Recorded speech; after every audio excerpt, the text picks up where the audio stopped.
Eu sou Adriana Marra, do Instituto BER, e a gente está começando mais um episódio do BERcast.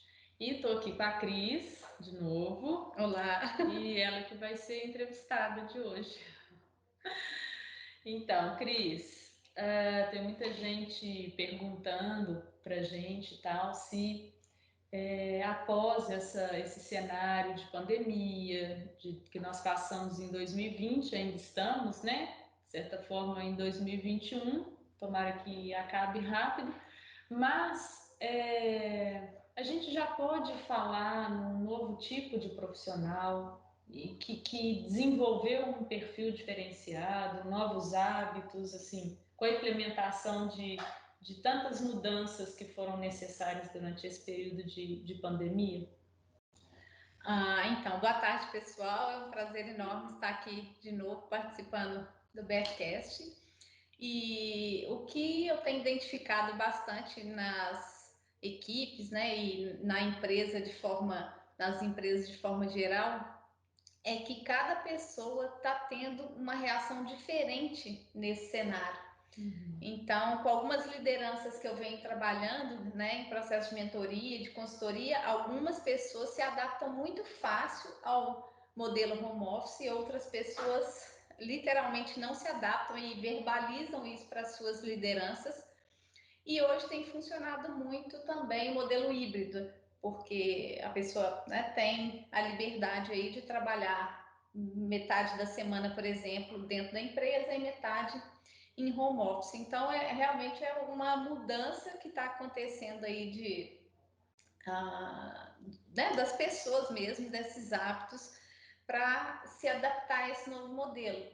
E claro que a falta de convívio diário afeta muito algumas pessoas em particular. E aí o líder ele tem que sempre, né, estar atento a essas personalidades, essas pessoas de fato, para identificar essas emoções, como que a pessoa está reagindo, como que as habilidades e as performances de entrega estão sendo executadas.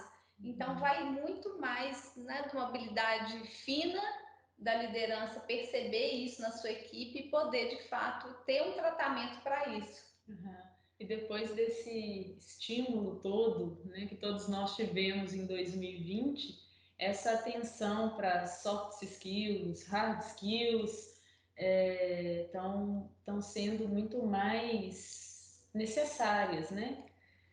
Elas estão sendo, na verdade, primordiais, né? Hoje já se fala agora em real skills, que é a junção dessas duas, porque não se pode mais contratar ou não se contrata mais um profissional que não tenha soft skills muito desenvolvida, porque você acaba tendo um profissional muito técnico, muito qualificado, mas que não tem essa habilidade de lidar com as pessoas. E hoje 80% dos resultados que você tem com a sua equipe, e a gente percebe isso muito, né, nas mentorias que a gente faz, vem de encontro com a liderança, como que a liderança está executando ali o seu papel diante dos seus liderados para ter, inclusive, entregas melhores para a organização ter resultados melhores. E isso faz toda a diferença, né? Essa habilidade de gerenciar o ser humano é indispensável nos dias atuais. E acaba que, por isso, os líderes têm sido muito mais exigidos também, né? Porque antes da pandemia, por exemplo, vocês tinham um bom profissional que estava estabilizado em determinada função. Diante dessa provocação toda de mudança necessária, ele precisou se readaptar também. É um bom profissional, mas às vezes não conseguiu se adaptar nesse contexto. E aí? É que o líder ele tem que ter muito claro que a única coisa que ele tem certeza é a mudança.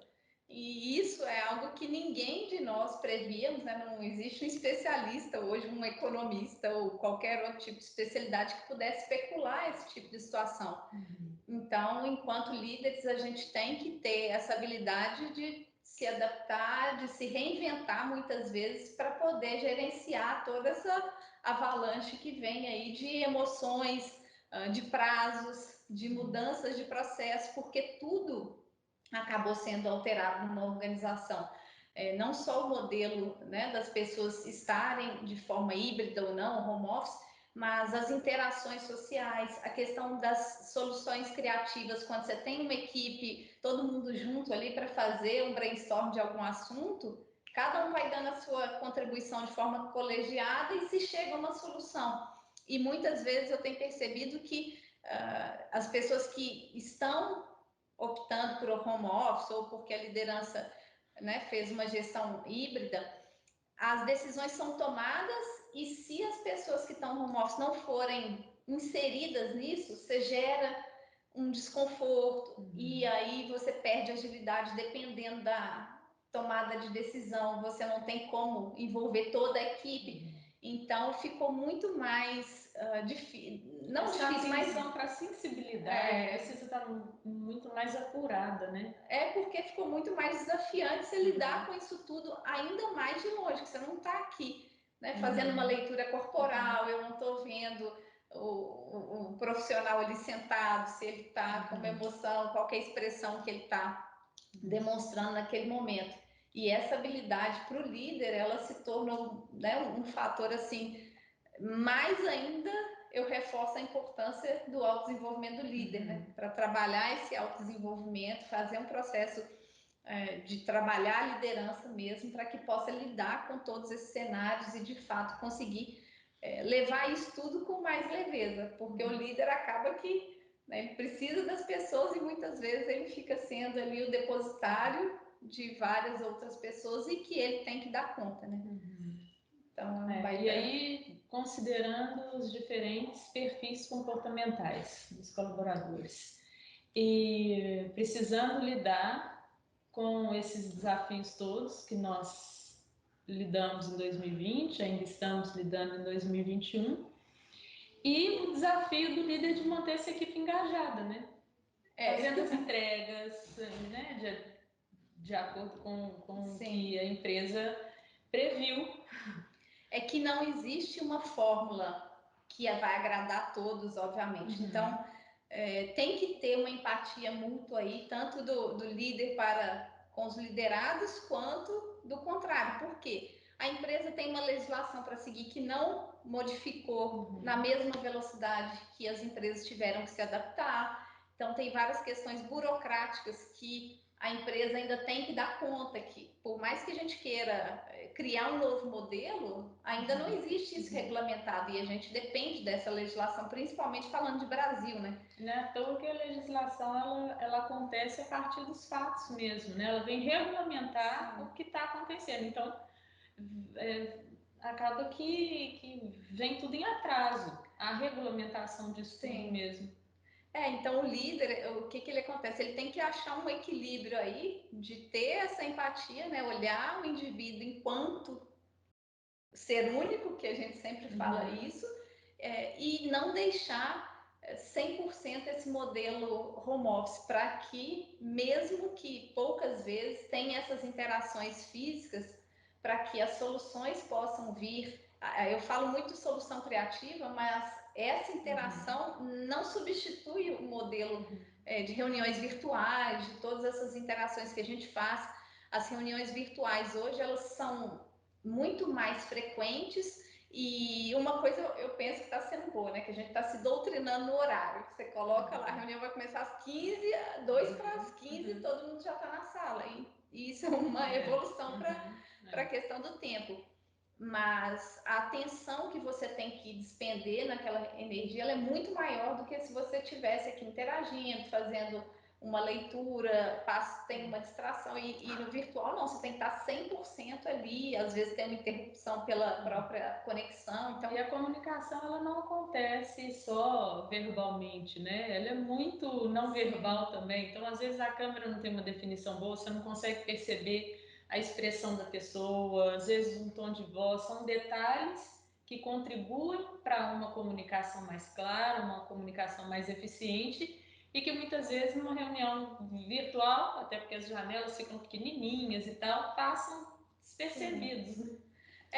Eu penso que a gente, enquanto líder, tem que trabalhar muito a questão do propósito da organização, dos objetivos que a gente está buscando em comum para que a gente consiga evoluir de fato num caminho único, porque tem que ter essa sensação de pertencimento para gerar um engajamento.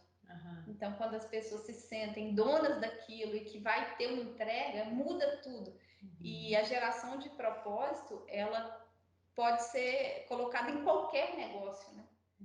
E aí tudo, a forma como eu penso o meu negócio, muda toda a forma que as pessoas que estão ali colaborando vão fazer diferente. Então não é né, o motorista que está fazendo um trabalho ali para mim de buscar e levar, ele está transportando vidas, ele está levando as pessoas para poder chegar até um caminho e fazer toda a diferença, né? Está zelando pela vida das pessoas, então tem que mudar esse propósito para as pessoas também mudar esse mindset, né? Não estou aqui servindo um cafezinho, estou cuidando do bem-estar, eu estou cuidando da limpeza e qualquer profissão você consegue mudar esse propósito. Isso faz toda a diferença, que a gente sempre fala muito também, né? A questão das escolhas, das pequenas escolhas. Então, como eu quero interpretar determinado assunto, determinada conversa, determinado ponto de vista, faz toda a diferença para as consequências disso. Então, quando um colaborador entende mesmo que o que ele está fazendo tem um propósito, não é secamente uma função ali sem maiores importâncias, faz muita diferença no engajamento. Faz toda a diferença, na verdade. Porque ele se sente sem querer, por falta de um vocabulário melhor aqui, mas uma peça importante naquela engrenagem toda que está movimentando. Né? Sim. É isso aí, né? Temos muitos desafios. Para a gente fechar, que dica que você pode deixar para os bons líderes aí que estão assistindo a gente e com todos esses desafios nas mãos? Então, eu falo que todos nós somos líderes em algum papel que a gente exerce. E o primeiro ponto que eu penso ser o crucial, assim, que é o salto quântico, é a questão de buscar o autoconhecimento. Quando a gente se conhece, a gente consegue se autoliderar, ser autorresponsável e é muito mais fácil para a gente poder liderar outras pessoas. E essa é a dica de ouro assim que eu dou, porque lidar com as pessoas é, antes de tudo, lidar conosco mesmo. Autoconhecimento. É isso. Joia, Cris. Então é isso, pessoal. Até a próxima. Espero que vocês tenham gostado. Até a próxima. Tchau, tchau. Tchau, tchau.